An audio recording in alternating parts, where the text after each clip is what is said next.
Novel ہے novel. کیا آپ چاہتے ہیں بے شمار بہترین کہانیاں، رومانٹک، جاسوسی، فلسفیانہ، ڈراؤنے اور سائنسی ناولز بہترین آواز میں سننا؟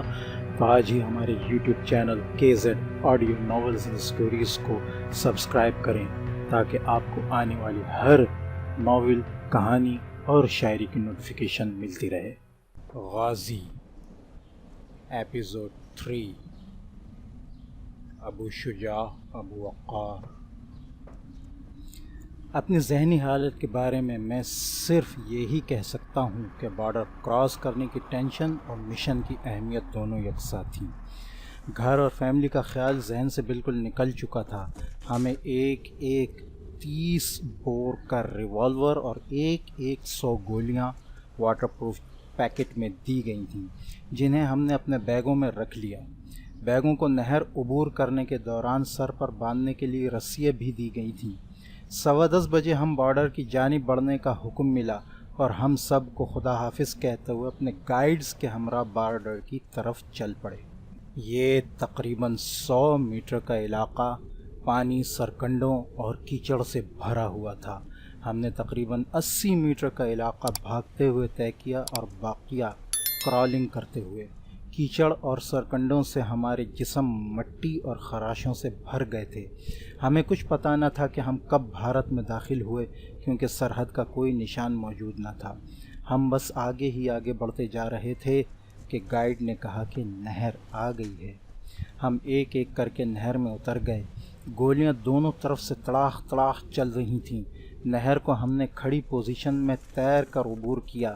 بھارت کی طرف کا کنارہ پانی سے خاصا اونچا اور 90 درجے کا تھا۔ اس پر چڑھنے میں خاصی دقت ہوئی۔ اس کنارے پر پٹری بھی تھی جس پر BSF بھارت کی بارڈر سیکیورٹی فورس گشت کرتی تھی۔ ہمیں جلد از جلد اس پٹری کو عبور کر کے کھیتوں کی طرف دوڑنا تھا۔ احتیاطی تدابیر کے مطابق پٹری پر ہمیں الٹے قدموں چلنا تھا تاکہ اگر پاؤں کے نشان کوئی دیکھے بھی تو یہ سمجھے کہ کچھ لوگ بھارت سے پاکستان کی طرف گئے ہیں۔ پٹری سے الٹے قدموں گزر کر ہم کھیتوں کی طرف بھاگے۔ کھیتوں کی منڈیروں پر ہم تیز بھاگتے گئے۔ وہاں بھی کھیتوں میں ڈیرے بنے ہوئے تھے۔ ہم ان ڈیروں سے حد الوسع دور رہنے کی کوشش کر رہے تھے۔ اس وجہ سے ہمیں کئی بار ایک کھیت عبور کر کے کبھی دائیں اور کبھی بائیں جانب جانا پڑتا تھا، کیونکہ ڈیروں پر پالتو کتے ہوتے ہیں۔ غرض یہ کہ صرف ایک جگہ 10 منٹ آرام کر کے ہم نے اپنا سفر جاری رکھا۔ ہنومان گڑھ اسٹیشن سے تقریباً آدھا کلومیٹر پہلے ایک نہر آئی۔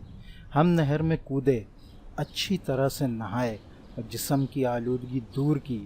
انڈرویئر اور بنیان سے جان چھڑائی اور سویلین لباس پہن لیے۔ گائیڈز نے ہمارے لیے ٹکٹ لینے جانا تھا، لیکن میں نے انہیں روک دیا اور کہا کہ پیسے تم رکھ لو اور اندھیرے میں ہی واپس اس گاؤں میں پہنچ جاؤ جہاں تمہارا انتظار کیا جا رہا ہے۔ اس دوران میں نے اپنا ریوالور لوڈ کر لیا تھا۔ وہ دونوں اسی وقت روانہ ہو گئے۔ میں نے اپنے ایک ساتھی کو ان کے پیچھے بھیجا کہ وہ واقعی واپس جا رہے ہیں یا کہیں راستے میں چھپ گئے ہیں۔ اسمگلرز سے ہر بات ممکن ہے۔ میں نے ساتھی کو بھی اپنا ریوالور لوڈ کرنے کو کہا کہ اگر یہ ذرا بھی ادھر ادھر کرنے کی کوشش کریں تو فوراً گولی مار دینا۔ تقریباً 20 منٹ کے بعد میرا ساتھی واپس آیا اور بتایا کہ وہ اسی راستے پر بھاگتے ہوئے جا رہے تھے۔ اسی اثنا میں دور سے گاڑی کے وسل کی آواز آئی اور ہم نے اسٹیشن کی راہ لی۔ یہ بھٹنڈا جانے والی گاڑی تھی۔ بالکل چھوٹا سا اسٹیشن تھا اور ابھی ہلکا ہلکا اجالا ہوا تھا۔ ہم 4 ساتھی اسٹیشن سے ذرا فاصلے سے پٹری کی دوسری جانب اور 5واں ساتھی ٹکٹ لینے اسٹیشن کی طرف چلا گیا۔ گاڑی غالباً 1 یا 2 منٹ وہاں رکی۔ ہمارے ساتھی نے ٹکٹ لے کر گاڑی کی دوسری طرف ہمیں اشارہ کیا اور ہم دوسری جانب گاڑی میں سوار ہو گئے۔ ہمارا ساتھی دروازے کے ساتھ ہی کھڑا تھا۔ اس نے ایک ایک کر کے ہمیں دروازے سے گزرتے ہوئے ٹکٹ تھمایا اور ہم 5 اجنبی بن کے ایک ہی ڈبے میں بیٹھ گئے۔ تقریباً پون گھنٹہ بعد گنگا نگر آ گیا۔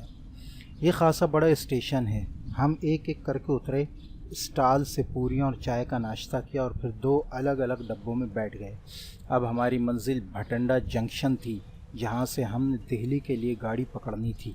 بھٹنڈا مغربی بھارت کا بہت بڑا جنکشن ہے۔ گاڑی بھٹنڈا پہنچی تو ہم اسٹیشن سے ایک ایک کر کے باہر آ گئے۔ اب ہم سرحد سے خاصی دور آ چکے تھے۔ بارڈر کراس کرنے کی ٹینشن بھی کچھ کم ہو گئی تھی۔ شہر چھوٹا سا تھا۔ ہم نے بازار سے شیونگ کا سامان وغیرہ خریدا اور سگریٹ لیے۔ وائرلیس سیٹ بھی خاصی پریشانی کا موجب بن رہا تھا۔ ایک ہی بیگ میں ذاتی سامان وائرلیس تھا اور اسے سنبھالنے کے ذمہ دار کو ہر بار بیگ کھولتے وقت گھبراہٹ طاری ہوتی تھی، لہٰذا ہم نے ایک بیگ وائرلیس سیٹ رکھنے کے لیے خریدا اور دہلی تک کے سفر کے دوران اس بیگ کی نگرانی ہم سب نے بانٹ لی۔ شہر کے ایک ہوٹل سے ہم نے کھانا کھایا اور پھر اسٹیشن کی طرف پلٹ آئے۔ ویٹنگ روم میں ہم نے شیو بنائی، نہائے اور اپنا حلیہ درست کیا۔ میں نے ساتھیوں کے مشورے سے فیصلہ کیا کہ بجائے کسی ایکسپریس یا پنجاب میل کے ہم پیسنجر ٹرین میں دہلی تک کا سفر کریں گے، تاکہ راستے میں مختلف اسٹیشنوں پر رکتے ہوئے جہاں تک ممکن ہو وہاں کے حالات سے باخبر ہو سکیں۔ فاسٹ پیسنجر سپہر 3 بجے دہلی کے لیے چلتی تھی۔ ہم نے اپر کلاس کے ٹکٹ لیے۔ بھٹنڈا اسٹیشن پر ہم نے ایک ملٹری ٹرین دیکھی جو یقیناً بارڈر کی طرف جا رہی تھی۔ ہماری گاڑی پلیٹ فارم پر آ لگی اور ہم ایک ڈبے کا انتخاب کر کے اسی میں اکٹھے بیٹھ گئے۔ فیصلہ ہی ہوا تھا کہ وائرلیس کا بیگ اوپر کی برتھ پر رکھا جائے اور جس کی ڈیوٹی ہو وہ اس پر سر رکھ کر خود کو سوتا ظاہر کرے۔ ٹرین مقررہ وقت پر روانہ ہوئی۔ پیسنجر ٹرین میں سکھ مسافروں کی اکثریت تھی۔ ایک عجیب بات محسوس ہوئی کہ سکھ مسافر بھی خاموش اور مایوس سے دکھائی دے رہے تھے، ورنہ سکھوں کی تو عادت ہے کہ جہاں بھی 2 سکھ موجود ہوں وہاں قہقہے اور اونچی آواز میں باتیں لازمی ہو جاتی ہیں۔ یوں محسوس ہوتا تھا کہ بھارتی پنجاب کے سکھ اپنی آزادی کی منزل 71 کی جنگ سے وابستہ کر بیٹھے اور ان کا یہ خواب پورا نہ ہو سکا، یا پھر وہ ہمیں ہندو سمجھ کے محتاط اور متنفر سے تھے۔ میں نے 2-3 بار ان سے بات کرنے کی کوشش کی، لیکن ہر بار نہایت مختصر جواب دیا۔ ہم نے بھٹنڈا سے براہ راست دہلی جانے سے پہلے جالندھر اور پھر دہلی جانے کو ترجیح دی۔ اس طرح ہمارے سفر کے دوران 3 بڑی بھارتی چھاؤنیاں تھیں: جالندھر، لدھیانہ اور امبالہ۔ ان چھاؤنیوں کے اسٹیشنوں پر کافی چہل پہل تھی۔ دہلی سے امرتسر جانے والی ٹرینوں میں بھارتی فیلڈ انٹیلیجنس یونٹ کے آدمی مسافروں کی چیکنگ کرتے بھی دکھائی دیے۔ اس کی وجہ لازماً مشرقی پاکستان سے ہمارے فوجیوں کی بھارت کے POW کیمپس سے فرار کے درجنوں واقعات تھے۔ علاوہ ازیں 16 دسمبر 71 کو پاکستان کے سینکڑوں نہیں بلکہ ہزاروں فوجیوں نے ہتھیار نہیں ڈالے تھے، بلکہ کچھ برما کی طرف اور بیشتر بھارتی سرحدوں میں داخل ہو گئے تھے اور چھپتے چھپاتے پاکستان کے پنجاب کے بارڈر کی طرف جا رہے تھے۔ انہیں ہی پکڑنے کے لیے بھارتی پنجاب میں امرتسر کی جانب جانے والی ٹرینوں کی چیکنگ کی جاتی تھی۔ بھٹنڈا سے دہلی کے سفر کے دوران ہم نے 3 اور ملٹری اسپیشل دیکھے۔ ایک تو بھٹنڈا اسٹیشن پر کھڑی تھی، 2 اور ٹرینیں دیکھیں جن پر فرانس کے بنے ہوئے AMX-13 روسی T-76 T ٹینک، چند توپیں، ہاٹزز اور ٹائیگر کیٹ میزائل کی بیڑیاں لدی ہوئی تھیں۔ ان ٹرینوں کو باقی سب ٹرینوں پر فوقیت دے کر تھرو کیا جاتا تھا۔ ان ٹرینوں کے پاکستانی سرحد کی طرف جانے سے بھارتی عزائم کا صاف پتہ چلتا تھا کہ وہ اب مغربی پاکستان پر فوجی دباؤ بڑھا رہا ہے اور سابقہ مشرقی پاکستان سے فوجیں ہٹا کر مغربی پاکستان کی سرحد پر جمع کر رہا ہے۔ روسی ساختہ ایمفیبیس PT-76 ٹینک، یعنی پانی میں تیرنے والے ٹینک ہیں۔ سیز فائر کے بعد ان مخصوص ٹینکوں کو پاکستانی بارڈر پر لانے سے بھارتی ارادے صاف ظاہر ہو رہے تھے۔ ایک ٹرین میں بھارتی فوجی سوار تھے۔ صرف آدھے دن میں ہم نے 4 فوجی ٹرینیں دیکھی تھیں۔ میں نے ان ٹرینوں اور ان کے کارگو کو اچھی طرح ذہن میں بٹھا لیا تاکہ اپنی پہلی رپورٹ میں ان کا ذکر کر سکوں۔ تقریباً 9:30 بجے رات ٹرین شاہدرہ اسٹیشن پر رکی۔ دہلی میں بھی جمنا کے مغربی جانب شاہدرہ اسٹیشن ہے۔ بالکل لاہور والے شاہدرہ اسٹیشن کی طرح۔ ہم نے اس اسٹیشن پر سے گاڑی کو چھوڑا اور 2 ٹیکسیاں لے کر دہلی کی طرف روانہ ہوئے۔ طے شدہ پروگرام کے مطابق سبزی منڈی اسٹیشن کے قریب گھنٹہ گھر چوک میں ہم نے 2 معمولی ہوٹلوں میں قیام کیا۔ چونکہ بھارت میں شناختی کارڈ رائج نہیں ہیں، اس لیے ان ہوٹلوں میں کمرے حاصل کرنے میں کوئی دشواری پیش نہیں آئی۔ وہاں ہم سب نے خود کو ایسے معمولی کاروباری کی حیثیت سے متعارف کروایا جو گرد و نواح کے چھوٹے شہروں سے خریداری کے لیے آئے ہیں۔ ہماری بارڈر کراس کرنے کی ٹینشن میں خاصی کمی آ چکی تھی۔ میں نے اپنے ساتھیوں کو 2-2 کی ٹولی میں دہلی میں گھومنے پھرنے کی اجازت دی۔ ہوٹلوں میں ہم نے داخلے کے راستے کے علاوہ کسی ایمرجنسی میں دوسرے راستے بھی تلاش کیے۔ ہمارا قیام پہلی منزلوں پر تھا اور ایک منزل سے نیچے کودنا ہمارے لیے کوئی دشوار نہ تھا۔ دوسرے روز میرے 4 ساتھی گھومنے پھرنے نکل گئے۔ میں نے انہیں ہدایت کی کہ وہ کم از کم 4 عدد ریڈی میڈ پینٹ، قمیض اور جوتے اور ضرورت کا دیگر سامان بھی لے لیں جو انہوں نے شام تک خرید لیا۔ دشواری مجھے پیش آئی۔ میرے لمبے قد کی وجہ سے مجھے ریڈی میڈ کپڑے نہ مل سکے۔ میں نے ناٹ پیلس میں بھی تقریباً سب دکانیں چھان ماریں جہاں سے صرف ایک سفاری سوٹ میرے سائز کا مل سکا۔ میں نے 4 عدد 3 پیس سوٹ، ایک ڈنر سوٹ اور قمیضوں کا کپڑا خرید کر اسی دکان سے ارجنٹ سلوانے کا آرڈر دلوا دیا۔ بوٹ بھی میرے سائز کے بڑی مشکل سے ملے۔ پاکستان میں طے شدہ پروگرام کے مطابق مجھے اعلیٰ درجے کے ہوٹل میں قیام کرنا تھا اور مختلف کلبوں خصوصاً سروسز کلب میں بھی جانا تھا، لہٰذا وہاں کے ماحول کے مطابق مجھے مناسب کپڑے خریدنے تھے۔ ہم نے 2 دن دہلی میں گھوم پھر کر گزارے اور نئی دہلی اور پرانی دلی کے مختلف رہائشی علاقے دیکھے۔ میرے ساتھیوں کو پرانی دلی میں اور مجھے نئی دلی میں قیام کرنا تھا۔ پاکستان سے آنے والے کانٹیکٹ سے ملنے کی جگہ میں نے دیکھی اور وہاں سے نکلنے کے مختلف راستے بھی ذہن نشین کر لیے۔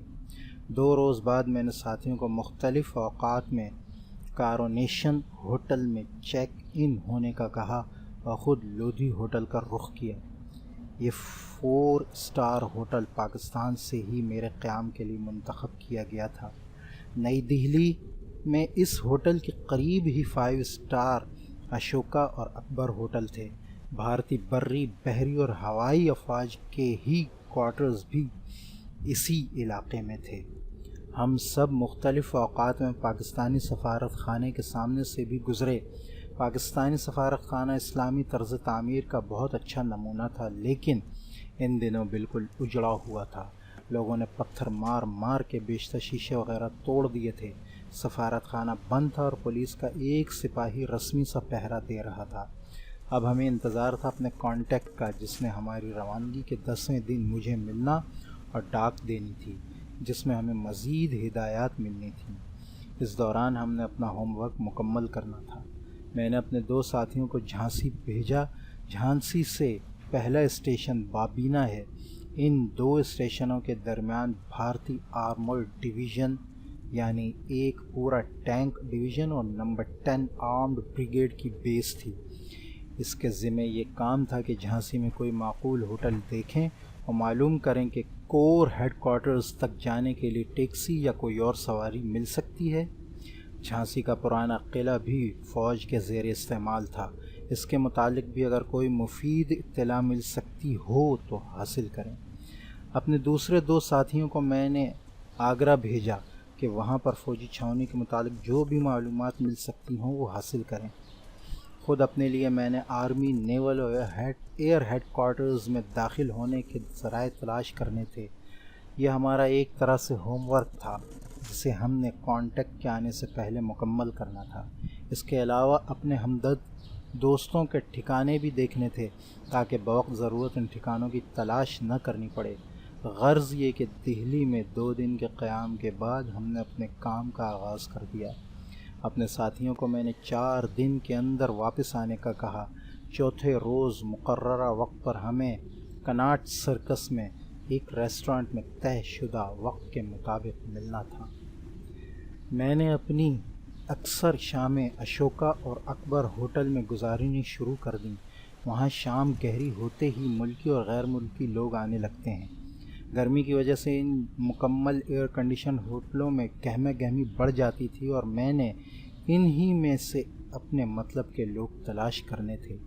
ان اونچی سوسائٹی کے ہوٹلوں میں کسی سے جان بوجھ کر ٹکرا جانے اور آئی ایم سوری کہہ کر تعارف کرنا اور پھر ان کی دعوت پر انہی کی ٹیبل پر بیٹھ جانا ایک معمولی بات تھی، خاص طور پر جب کہ وہ مخمور ہوں۔ ایک آدھ گھنٹے میں ہی بالکل اجنبی لوگ خاصے فری ہو جاتے ہیں۔ میں نے وہاں خود کو لوز ٹی کا ایک بیوپاری ظاہر کیا جو کلکتے سے چائے بمبئی منگواتا اور اپنی کمپنی میں بلینڈ کر کے چائے کے بیوپاریوں کو بیچتا تھا۔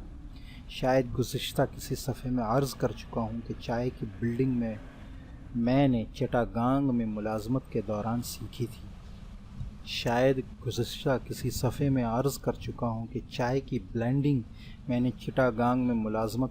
سیکھی تھی۔ بلینڈنگ کا مطلب ہے مختلف اقسام کی چائے کی گریڈنگ کر کے اور مختلف وزن میں انہیں ملا کر چائے کا ایک مخصوص معیار تیار کرنا۔ لپٹن، بروک بانڈ اور اصفہانی اسی طرح اپنے برانڈ تیار کرتے ہیں۔ دارجلنگ کی اورنج پیکو چائے کا شمار دنیا کی بہترین چائے میں ہوتا ہے۔ یہاں پر میرا کام یہ تھا کہ لپٹن کی گرین لیبل چائے جس میں 50% تک اورنج پیکو ہوتا ہے اسے بروک بانڈ کی ریڈ لیبل چائے سے ملا کر ایک برانڈ اپنی چائے کا بناؤں اور اسے تقریباً نصف قیمت پر چھاؤنیوں میں فروخت کروں۔ چھاؤنیوں میں فوجی جوانوں اور NCOs کے لیے لنگر کی چائے میں لوز ٹی ہی استعمال کی جاتی ہے۔ ڈویژن ہیڈ کوارٹرز میں ADOs یعنی اسسٹنٹ ڈائریکٹر آف سپلائز نے تک رسائی کی صورت میں مجھے پورے ڈویژن ہیڈ کوارٹرز کے لنگروں کے لیے چائے کی فروخت کا آرڈر مل سکتا تھا۔ اسی طرح بریگیڈ ہیڈ کوارٹرز میں بھی لوکل سپلائی کے تحت مجھے آرڈر مل سکتے تھے اور اس طرح میری رسائی افسران اعلیٰ تک ہو سکتی تھی۔ اشوکا اور اکبر ہوٹل میں کسی ایسے موقع کی تلاش میں جاتا تھا کہ کسی اعلیٰ فوجی افسر تک رسائی ہو جائے اور اس طرح میری پہنچ ان کے دفاتر میں بھی ہو جائے، پھر مجھے اپنا کام مکمل کرنے میں زیادہ دشواری پیش نہیں آئے گی۔ اس اعلیٰ سوسائٹی میں افسران اعلیٰ کی بیگمات بھی بہت ممد و معاون ثابت ہو سکتی ہیں۔ افسر اعلیٰ بننے تک شوہر کا دل اپنی بیوی سے بھر جاتا ہے اور وہ ڈھلتی جوانی کی آخری بہاریں لوٹنے کے لیے بےتاب ہوتی ہیں۔ لہٰذا اکثر یہ جوڑے آتے اکٹھے تھے لیکن اپنی اپنی طاق میں۔ اعلیٰ ہندو معاشرے اور خصوصاً فوج میں مغربی اثرات اتنے بڑھ چکے تھے کہ جوڑے آتے تو اکٹھے تھے لیکن واپس الگ الگ جاتے تھے، اور ان کی یہ کمزوری میری کامیابی کا راستہ آسان کر سکتی تھی۔ اس دوران میرے چاروں ساتھی بھی واپس لوٹ آئے اور نہایت مفید معلومات لائے۔ آگرہ چھاؤنی تقریباً خالی تھی اور چھاؤنی میں مقیم بیشتر فوجی مغربی پاکستان کی سرحد پر گئے ہوئے تھے۔ جاٹ اور سکھ رجمنٹ کی 2 بٹالین وہاں موجود تھیں۔ ادھر جھانسی اور بابینہ کے درمیان آرمڈ ڈویژن کے علاقے میں کسی سویلین کا داخلہ کافی خطرناک تھا اور مکمل تحقیق اور تلاشی کے بعد ہی کسی کو اس علاقے میں جانے کی اجازت تھی۔ جھانسی کے علاقے میں ایمونیشن ڈپو تھا اور وہاں کی سیکیورٹی بہت سخت تھی۔ ہم فلمیں دیکھنے اور محض سیر و تفریح کے لیے دشمن ملک میں نہیں آئے تھے۔ اپنے مشن کی تکمیل میں جو بھی رکاوٹیں تھیں ہمیں انہیں بہرحال دور کرنا تھا۔ اب ہم کانٹیکٹ کے منتظر تھے۔ مقررہ دن اور وقت پر میں مقررہ جگہ پر پہنچ گیا۔ مجھے سختی سے ہدایت کی گئی تھی کہ کانٹیکٹ سے صرف میں ہی ملوں اور زیادہ سے زیادہ 15 منٹ تک مقررہ جگہ پر انتظار کروں۔ اگر کانٹیکٹ نہ آئے تو وہاں سے فوراً غائب ہو جاؤں اور ٹھیک 1 ہفتے بعد اسی جگہ اور اسی وقت پھر 15 منٹ انتظار کروں۔ میں مقررہ وقت سے قریب 10 منٹ پہلے اس جگہ کے قریب پہنچ گیا۔ خاصا گنجان علاقہ تھا۔ میں نے قریب ہی ایک بک اسٹال پر مختلف رسالے دیکھنے شروع کیے۔ مقررہ وقت سے 5 منٹ پہلے مجھے کانٹیکٹ دکھائی دیا۔ ہم دونوں نے ایک دوسرے کی پہچان اور سب خیریت کے لیے لباس پر مخصوص رنگ کے رومال لگائے ہوئے تھے۔ دوسری چیکنگ کے لیے نظریں ملنے کے بعد مجھے اپنے دائیں بازو کو ایک مخصوص حرکت دینی تھی جس کے جواب میں کانٹیکٹ نے بھی ایک مخصوص حرکت کرنی تھی۔ دونوں طرف سے مثبت حرکات کا مطلب سب اچھا تھا اور کسی خطرے کی صورت میں بھی رومالوں کو ہاتھ میں پکڑنا اور دوسری قسم کی جسمانی حرکت تھی۔ میں ان طریقوں کی وضاحت اس لیے نہیں کروں گا کہ بہت ممکن ہے اب بھی یہی طریقے رائج ہوں، اور یہ تو آپ نے سنا ہی ہوگا کہ دیواروں کے بھی کان ہوتے ہیں۔ میں نے ایک رسالہ خریدا اور واپس چل پڑا۔ کانٹیکٹ مجھ سے چند قدم پیچھے تھا۔ آگے ایک فروٹ کی دکان تھی۔ میں نے مختلف فروٹ دیکھے اور دام پوچھنا شروع کیے۔ میں کپڑے کا ایک تھیلا ہمراہ لے گیا تھا۔ ان دنوں پلاسٹک کے شاپرز نہیں ہوتے تھے۔ میں نے پہلے 2 کلو آم لیے۔ دکاندار نے کاغذ کے لفافے میں آم ڈال کر مجھے دیے، جو میں نے تھیلے میں ڈال دیے۔ اب میں بائیں ہاتھ میں تھیلا پکڑے تھا۔ کانٹیکٹ میری بائیں جانب کھڑا تھا۔ میں نے لیچی دکھانے کو کہا۔ جوں ہی دکاندار لیچی اٹھانے کو واپس گھوما، کانٹیکٹ نے ایک پیکٹ انتہائی تیزی اور پھرتی سے میرے تھیلے میں ڈال دیا۔ میں نے کچھ لیچی لی اور دام دے کر واپس چل پڑا۔ کانٹیکٹ نے بھی میرے جانے کے بعد یقیناً کچھ فروٹ ضرور خریدا ہوگا۔ قریب ہی سے میں ایک ٹمپو میں سوار ہو گیا اور کچھ دور جانے کے بعد ٹمپو چھوڑا اور بس پکڑ لی۔ پھر بس چھوڑی اور دوبارہ ٹمپو میں بیٹھی، اور اپنے رہائش تک پہنچتے پہنچتے میں نے تقریباً 3 گنا زیادہ سفر کیا، اس لیے کہ اگر میری سرویلنس ہو رہی ہو تو اسے جھٹک سکوں۔ ہوٹل پہنچ کر میں نے دروازہ اچھی طرح سے بند کر لیا اور پیکٹ کھولا۔ پیکٹ میں 8 ورق تھے، جن کی ایک طرف ہندی میں لکھا ہوا تھا اور 10,000 بھارتی روپے تھے۔ میں نے موم بتی جلائی، صفحات کے زیادہ اطراف کو موم بتی سے گرمی پہنچائی۔ آہستہ آہستہ نارنجی رنگ کے حروف ابھرنے شروع ہو گئے اور 15 منٹ تک سارے صفحات کی خفیہ روشنائی سے لکھی عبارت نمایاں ہو گئی۔ یہ 8 ورق ہم 5 کے لیے تھے۔ خیریت سے بارڈر کراس کرنے اور دہلی پہنچنے کی مبارکباد دی گئی تھی۔ حوصلے بڑھانے کے لیے الفاظ کی تھپکی تھی اور مجھے ایک نئے مشن کو سب پر فوقیت دے کر فوری طور پر اسے مکمل کرنے کا حکم تھا۔ ڈاک ملنے کی رسید، حالات کا سرسری جائزہ اور اب تک کے کام کو لکھنے کی ہدایت تھی۔ میں نے جواب لکھنے کے لیے پہلے سے تیار شدہ خفیہ روشنائی سے 2 صفحات لکھے اور ورقوں کی دوسری جانب انگلش نظموں کے کچھ حصے لکھے۔ خفیہ روشنائی اب کوئی بھید نہیں۔ آج کل تو مائکرو فلمز کے ذریعے کامن پن کے سرے جتنی جگہ میں 40 سے زیادہ صفحات منتقل کیے جا سکتے ہیں۔ ہم جو روشنائی استعمال کرتے تھے وہ پیاز، لہسن یا لیموں کا پانی ہوتا تھا۔ اس سے کاغذ پر لکھا جائے تو سوکھنے کے بعد کاغذ پر کوئی نشان نہیں رہتا، اور جب اسی کاغذ کو گرمی پہنچائی جائے تو لکھے ہوئے الفاظ نمایاں ہو جاتے ہیں۔ مجھے اگلے دن کانٹیکٹ کو ایک دوسری جگہ 10 بجے ملنا اور ایک پیکٹ اسے دینا تھا۔ دوسرے دن ٹھیک 10 بجے ہم مقررہ جگہ پر ملے اور میں نے اپنا پیکٹ اس کے حوالے کر دیا۔ ساتھیوں کے خط میں نے کانٹیکٹ کے واپس جانے کے بعد انہیں دیے۔ ہم اپنے وطن سے اس پہلے رابطے پر بہت خوش تھے۔ ان 8 ورقوں نے ہمارے حوصلے اور بڑھا دیے تھے۔ ہم نے ایک بار پھر اپنے مشن کی تکمیل کے لیے تجدید عہد کی اور تھوڑی دیر بعد میں واپس ہوٹل آ گیا اور نئے مشن کی تکمیل کے لیے تیاریوں میں مصروف ہو گیا۔ میں نے لپٹن گرین لیبل اور بروک بانڈز ریڈ لیبل کے 6 ٹن لیے۔ رات کو ان کی بلینڈنگ کی اور انہیں اندازاً 200 گرام کے پیکٹوں میں باندھ کر سلوشن ٹیپ سے بند کر دیا۔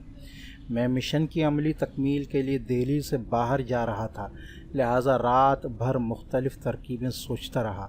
دوسرے دن میں نے ساتھیوں کو الوداع کیا۔ ٹرانسمیٹر جو ان کے آگرہ اور جھانسی جانے کے دوران میں نے اپنے پاس رکھ لیا تھا انہیں واپس کیا۔ ہوٹل واپس آ کر میں جلد ہی گہری نیند میں سو گیا۔ اگلے روز صبح سویرے مجھے روانہ ہونا تھا۔ میں نے اپنے کانٹیکٹ کو ایک نئی جگہ اور بعد دوپہر کا وقت دیا تھا اور 12ویں روز اسے ملنے کو کہا تھا۔ میں چاہتا تھا کہ ان 12 دنوں میں اپنی نئی اسائنمنٹ کی مفصل تفصیل رپورٹ بنا کے بھیج دوں۔ اپنی غیر موجودگی میں نے ٹرانسمیٹر والے ساتھی کو اپنا سیکنڈ ان کمانڈ مقرر کیا۔ یہ چاروں چونکہ پہلے مختلف ہوٹلوں میں ٹھہرے تھے اور پھر میں نے انہیں کارنویشن میں منتقل کیا تھا، اس لیے انہیں میں نے ہوٹل کے باہر ایک دوسرے سے رابطہ کرنے کی بھی اجازت دے دی۔ آپ نے محسوس کیا ہوگا کہ مجھے جو ہدایات پاکستان سے روانگی کے وقت دی گئی تھیں میں نے ان میں کچھ رد و بدل کر دیا تھا۔ اس کی وجہ یہ تھی کہ پاکستان میں بیٹھے بھارت کے اندرونی حالات کا صحیح اندازہ نہیں ہو سکتا تھا۔ 71 میں سابق مشرقی پاکستان میں بھارت کی ناقابل یقین کامیابی نے انہیں کچھ زیادہ ہی خود اعتماد بنا دیا تھا۔ دلی میں چند روزہ قیام کے دوران میں نے محسوس کیا کہ وہاں سیکیورٹی زیادہ ٹائٹ نہیں تھی۔ دہلی کے ایک کاسموپولیٹن شہر ہے اور وہاں بھارت کے ہر علاقے کے لوگ رہتے ہیں جن سے انہیں خطرہ ہو سکتا تھا۔ انہیں وہ شکست دے کر تقریباً مردہ سمجھ بیٹھے تھے۔ مختصراً یہ عرض کر دوں کہ میں نے حالات کو دیکھتے ہوئے ہدایات کے خلاف کچھ تبدیلیاں کی تھیں۔ یہ تبدیلیاں محض رہائش، بارڈر کے گائیڈز کو واپس بھیجنے اور دہلی پہنچنے کے لیے طے شدہ راستے کے بجائے مختلف راستہ اختیار کرنے تک تھیں، کیونکہ بارڈر کراس کرنے کے بعد مشن کی کامیابی اور ساتھیوں کا تحفظ کلیتاً میری ذمہ داری تھی۔